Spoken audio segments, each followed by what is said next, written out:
हमारे देश में अब मुझे ये समझ में आने लगा है कि किसी भी भारतीय नागरिक को चिकित्सा सुविधा की जरूरत नहीं है, चिकित्सकीय ज्ञान की जरूरत है।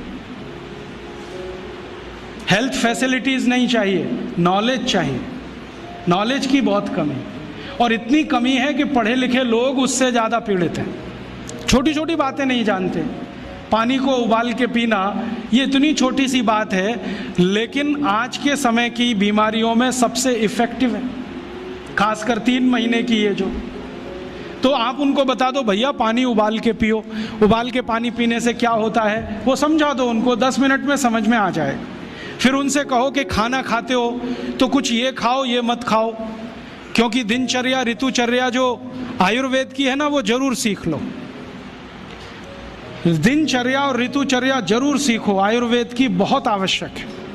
और आपको मैं एक किताब का नाम बोल के जाता हूँ, इसको पढ़ो। भगवत गीता जैसे पढ़ी जाती है, रामचरितमानस जैसे पढ़ी जाती है, उस किताब का नाम है अष्टांग हृदय। इसका एक दूसरा नाम भी है अष्टांग संग्रह, पुराना नाम अष्टांग हृदय। ये किताब का जो स्वस्थ व्रत है ना, वो ऐसे पढ़ो जैसे आप धार्मिक पुस्तक पढ़ते हो, और उसको बार बार पढ़ो तो याद हो जाएगा, कंठस्थ हो जाएगा। उसमें 2000 सूत्र हैं। ये सूत्र लोगों को बताना शुरू कर दो। छोटे छोटे सूत्र हैं, जैसे खाना खाने के बाद पानी मत पियो, स्वस्थ रहना है जिंदगी भर तो खाने के 1 घंटे के बाद पानी पियो। क्यों नहीं पिए वो आप सब जानते हो, सरल भाषा में उनको समझा दो। फिर उनको बोलो पानी पियो तो घूंट भर भर के पियो, सिप करके पियो, ताकि ज़्यादा लार शरीर में जाए, वात पित्त कफ तीनों संतुलित रहे। ठंडा पानी कभी मत पियो। मैंने दुनिया में ठंडे पानी पीने वालों को बहुत देखा है। यूरोप और अमेरिका के लोग चिल्ड वाटर पीते हैं, बर्फ़ का पानी फ्रिज में रख के पीते हैं। परिणाम जानते हैं क्या होता है? सवेरे जब टॉयलेट रूम में जाते हैं तो 1-1 घंटे बाहर ही नहीं आते। उनको पूछो भाई तुम क्या कर रहे थे 1 घंटे वहाँ? तो कहते हैं न्यूज़पेपर पढ़ रहे थे, मैगजीन पढ़ रहे थे। क्यों पढ़ रहे थे? स्टूल पास नहीं होता। क्यों नहीं होता? कॉन्स्टिपेशन है, जोर लगाना पड़ता है फिर भी नहीं होता। गाना भी गाते हैं मेरे सपनों की रानी कभी आएगी, फिर भी नहीं आती। और अंतिम दुष्परिणाम पता है क्या होता है? उनको पेट साफ तो होता नहीं, तो सांस में से भयंकर बदबू आती है। किसी अमेरिकन यूरोपियन के नज़दीक बैठ जाओ, अगर वो लिस्ट्रीन स्प्रे करके नहीं आया तो 1 मिनट नहीं बैठ सकते। हर समय उनको माउथ फ्रेशनर स्प्रे करना पड़ता है, क्योंकि अंतड़ियाँ साफ नहीं है, कब्जियत है, मल भरा हुआ है, उसमें कचरा जमा है। फिर उनके पसीने में से भी बदबू आती है। क्यों? कब्जियत बहुत है। और पसीने की बदबू दूर करने के लिए डिओडोरेंट स्प्रे करते रहते हैं। और आप तो सब जानते हो कि अगर कब्जियत है तो बाल भी कड़क रहते हैं, तो उन कड़क बाल को सॉफ्ट करने के लिए क्या क्या सब करते हैं। शैम्पू लगाते हैं, शैम्पू के बाद पता नहीं क्या क्या लगाते हैं। ये सब वो जो करते हैं ना, उनकी मजबूरी है, स्टेटस सिंबल नहीं है। इसको अपने दिमाग से निकाल दो कि ये कोई स्टेटस सिंबल।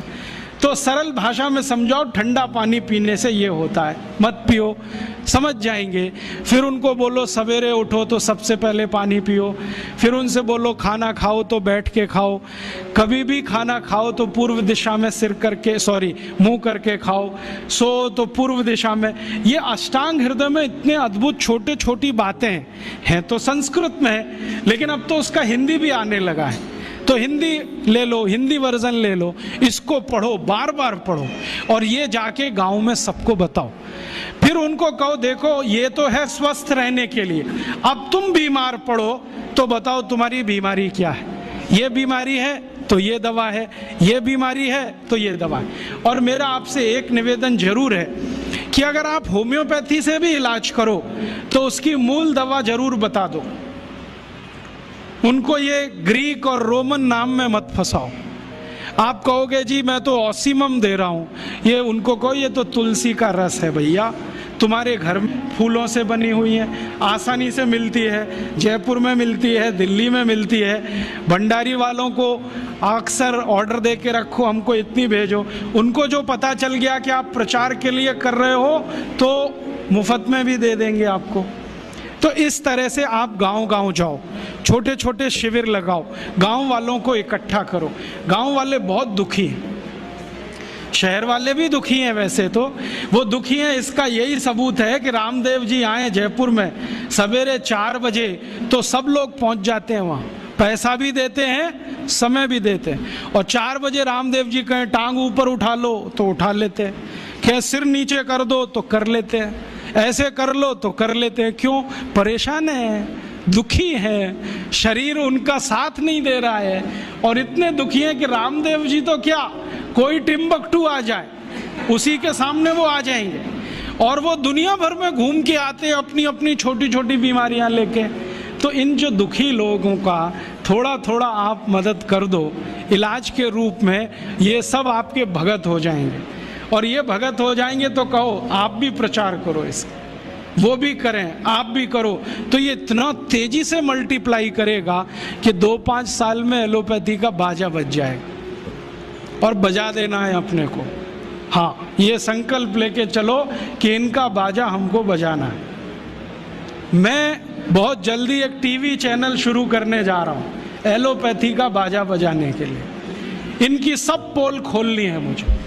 हाँ, इनकी इतनी पोल हैं मेरे पास, कम से कम 1,500 से ज़्यादा डॉक्यूमेंट्स हैं जो एलोपैथी के गंदेपन को सिद्ध करने वाले, इनकी निकृष्टता को सिद्ध करने वाले, ये कितने अनसाइंटिफिक हैं वो बताने वाले हैं, कितने डॉगमेटिक हैं वो बताने वाले हैं। मेरे पास ऐसे बहुत इंटरव्यूज हैं बड़े बड़े डॉक्टरों के, वो कहते हैं कि हम कोई डायग्नोसिस नहीं करते, तीर मारते, लग गया तो ठीक, नहीं तो तुक्का। और वो कहते हैं हम तो एक ही सिद्धांत पे काम करते हैं, trial and error, trial and error, देते जाओ गलतियां करते जाओ, देते जाओ गलती, भले मर जाए पेशेंट उसमें। हमारे पास तो कम से कम ये नहीं है ट्रायल एंड एरर वाला। हम तो जानते हैं कि तुलसी है तो उसके ये गुण हैं तो ये रिजल्ट आना ही चाहिए, मेथी है तो उसके ये गुण हैं तो ये रिजल्ट आना ही चाहिए। हमको सब मालूम है, फिक्स है, यहाँ वेरिएशन नहीं है। मेथी के जो रिजल्ट चरक ऋषि को मिले वो आज भी मिलते हैं। इसमें इतना सातत्य है, वेरिएशन कहीं भी नहीं है। तो जो विज्ञान में सातत्य होता है, सत्य ज्ञान वही होता है। तो हमारे पास जो सत्य ज्ञान है इसको लेकर आगे बढ़ें।